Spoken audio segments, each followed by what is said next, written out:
What is up, my friends? I'm MB Lee, your host today on the Beat Sessions, kicking off your weekend with Noah Cyrus, one of my most recent favorite artists that I discovered through another favorite artist of mine, Orville Peck.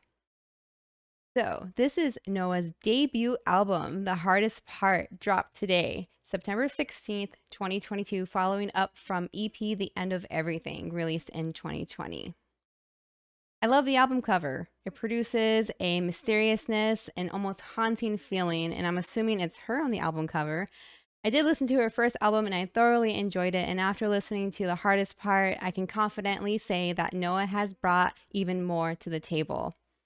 Her voice can just deliver emotion straight through you, and I can already tell you this is going to be a vinyl please, as it took me emotionally to so many stages of my life. It's hard for me to grasp that she is only 22 and singing and writing like this, as well as showing her maturity. Her vocals improved, and the album has different influences such as indie, folk, country, soft rock, and bluegrass. The album contains 10 songs and is 34 minutes long. These songs are slow burn songs, my absolute favorite. They are about heartbreak, relationships, rehab, addiction, love, death, loss, and mental health. Her lyrics are very memorable, haunting, and just brings your emotions out. From start to finish, this album is just gold and is one of my most favorite albums of the year now. When writing this, she said she got advice from John Mayer, and he said to just keep writing music that people can sing forever. And I can tell you that when listening to these songs, you can just have this emotional pull to sing with her. Starting off with the first track, Noah Stand Still, it is very haunting and mellow. This album right away was already giving me goosebumps all over.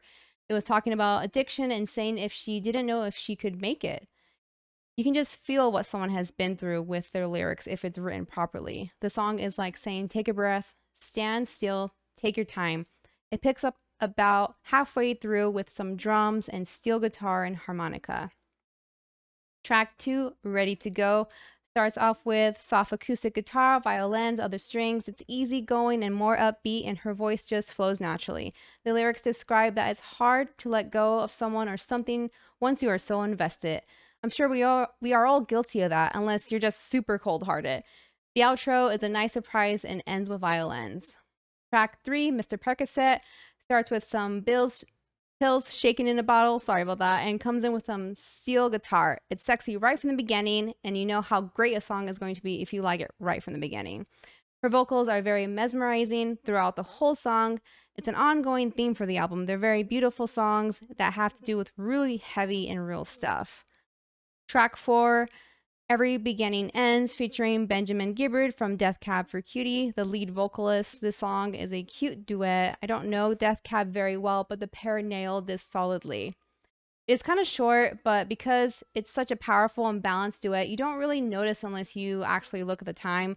The lyrics are very beautiful and raw, and it shows how harsh a relationship is when it is falling apart, and you both know it is falling apart, and you are just both in denial, and you both don't blame each other or find any fault in each other.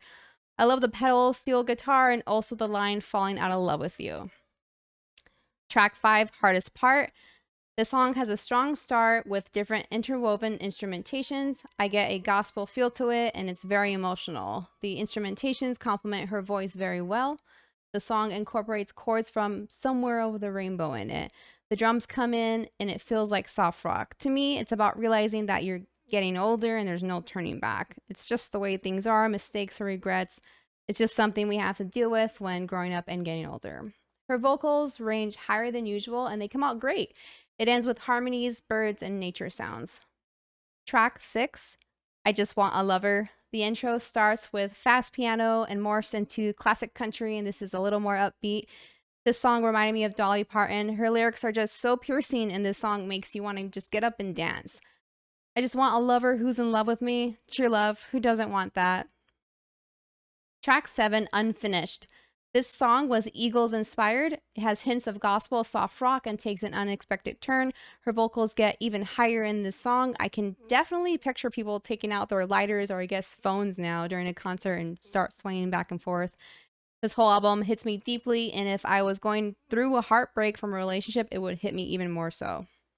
Track 8, My Side of the Bed. It starts off with piano, Noah comes in, and then some backup harmonies come in and it just makes you melt. It is such a heartbreak, beautiful song. It describes the uncertainty of a relationship and having to sleep with that person wondering if they are going to leave you or not. Track 9, I Burned LA Down. Soft guitar intro, soft harmonies. It almost reminds me of Fleet Foxes in some of the melodies, the way she just delivers the lyrics. It's always gonna leave you breathless. And the last track, Loreta's Song. This was a tribute to her grandma's passing. I think this was a great track to end the album with, and it adds great closure. It was really heartbreaking, gospel influenced, and gorgeous. It definitely gets you in the feels. It even has the line, just keep Jesus on your mind, which I definitely thought was very unexpected, and I loved it. So that completes the review of The Hardest Part. I definitely would give this album a 9.5 out of 10. I just absolutely loved it from start to finish. And thanks for hanging out with me here on the Beat Sessions. Like, share, subscribe, leave comments. I would love to interact with you. And until next time, I will see you later.